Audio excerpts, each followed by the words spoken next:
Salam sejahtera Malaysia. Denyut nadi suara rakyat bergema di channel ini. Saya ada satu soalan untuk tuan-tuan dan puan-puan yang dihormati sekalian. Bolehkah? Kalau boleh saya mau tanya dan minta tolonglah tuan-tuan dan puan-puan, komenlah.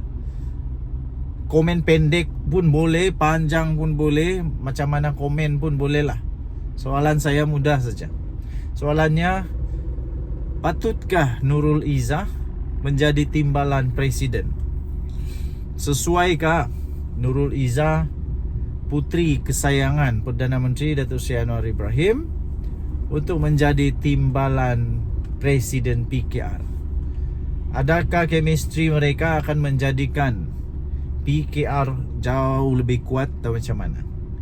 Tapi pada masa yang sama, bolehkah, ada peluangkah untuk Nurul Izzah, anak Perdana Menteri ini, untuk mengalahkan gergasi-gergasi nama-nama besar di dalam PKR? Mampukah dia? Pada pendapat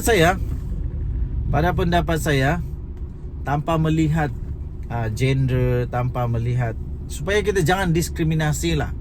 Jangan ada diskriminasi umur, jangan ada diskriminasi jantina, jangan ada diskriminasi status. Kita hanya melihat kepada kemampuan, kita hanya melihat kepada kelayakan, kita hanya melihat kepada kemampuan, credibility dia untuk menjadi timbalan Perdana Menteri. Jadi timbalan Perdana Menteri pula, timbalan Presiden PKR.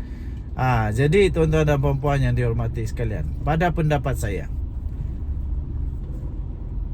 melihat kepada pengalaman dan juga jasa apa yang sudah dibuat oleh Nurul Izzah kepada PKR, sejak daripada hari pertama PKR lagi, Nurul Izzah sudah bersama-sama dengan PKR, bersama dengan bapak dia sendirilah, bersama dengan bapaknya Datuk Seri Anwar Ibrahim. Kemudian dia turun naik, jatuh bangkit, jatuh bangun, sampai bermacam-macam lagi pengorbanan, bermacam-macam lagi pengalaman, pelbagailah dia punya pengalaman yang dia sudah bersama dengan PKR. Pada pendapat saya, Nurul Izzah memang layak untuk bertanding, menjadi timbalan presiden PKR. Walaupun begitu, terpulanglah kepada demokrasi PKR. Terpulanglah kepada demokrasi PKR. Ini amat bagus bagi saya. Pada pendapat saya, ini suatu yang baik, suatu yang bagus untuk menyemarakkan lagi, menyuburkan lagi satu dasar secara demokrasi di dalam PKR.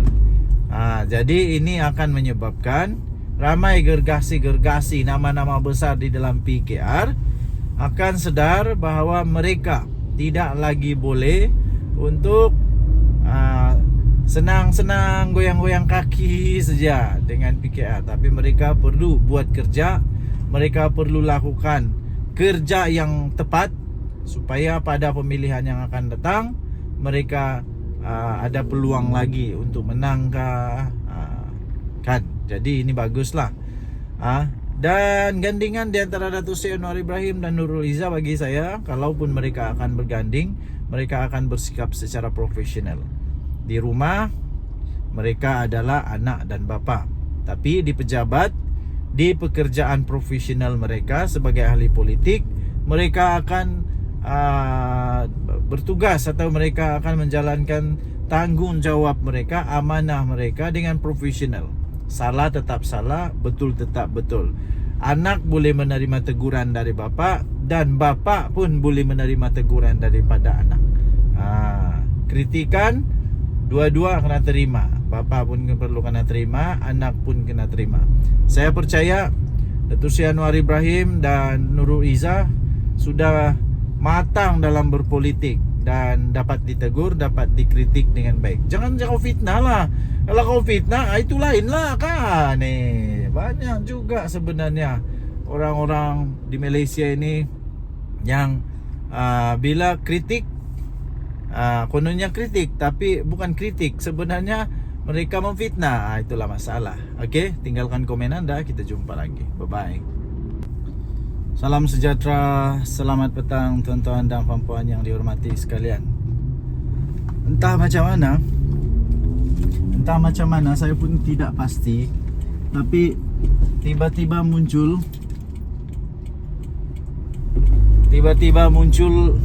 satu persepsi yang dihebohkan. Kononnya Rafizi letak jawatan lah, kononnya Rafizi ambil cuti panjang lah, kononnya Rafizi kecewa akhirnya letak jawatan sebagai menteri. Aduh, kenapalah benda begini pun boleh jadi sensasi. Orang cuti pun susah. Kamu ingat Rafizi apa? Kamu ingat Rafizi itu robot kah? Tidak payah berehat. Kamu ingat Rafizi itu walaupun dia hebat-hebat pun dia tetap manusia juga. Dia itu bukan mesin yang masuk duit RM1 lepas tu boleh buat kerja non-stop. Bukan, dia perlu rehat. Jadi tuan-tuan dan puan yang dihormati sekalian, Rafizi sebenarnya tidak pun ada perasaan mau letak jawatan. Dia tidak letak jawatan, dia cuma bercuti. Tapi sekarang telah pun disahkan bahawa Rafizi sudah pun bekerja semula. Dia sudah datang kerja balik dah. Dia sudah balik kerja. Jadi bagi mereka yang mau tengok Rafizi letak jawatan ke apakah, minta maaf belum masanya. Rafizi menjalankan tugas dia dengan baik. Jadi belum masanya dia tidak akan letak jawatan. Okey. PKR lagipun, PKR ni bukan macam parti lain tau. Bila tidak dapat jawatan je, adalah merajuk lah, adalah mau pindah parti lah, macam-macam lah. Macam-macam. Jadi PKR atau Rafizi bukan begitu.